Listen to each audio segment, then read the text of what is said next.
Heavy fighting continues in North Kivu's province between government forces and the rebel militia led by former General Laurent Nkunda.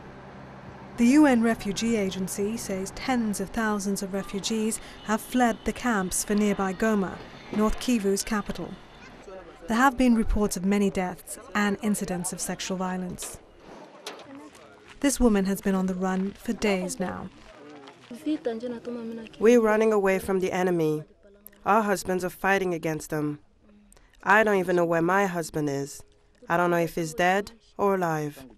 Intense fighting has caused humanitarian relief to be temporarily suspended throughout most of the province. Increased hardship, increased difficulties, increased vulnerabilities. One thing on top of another, it just makes the population much more vulnerable, afraid, worried. And of course, the longer term impacts are very serious too, because children are not able to go to school, living in a normal and safe and secure environment. So it's especially worrying, and the people are suffering a great deal of hardship at the moment. The protection of children is a major concern. UNICEF is providing assistance to children separated by the conflict by placing them in temporary shelters until they are reunited with their families. Of course, in these situations, women and children are the most vulnerable. We know this from past experiences.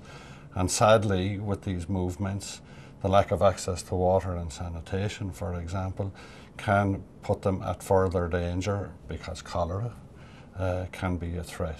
And women and children are also made more vulnerable, children especially, because they can be further exposed to measles, malnutrition, and respiratory infections. And very sadly, in the DRC, sexual violence is very commonplace and has reached almost epidemic proportions.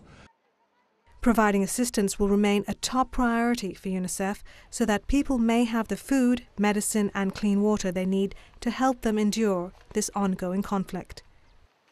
This is Roshni Karwal reporting for UNICEF Television. Unite for Children.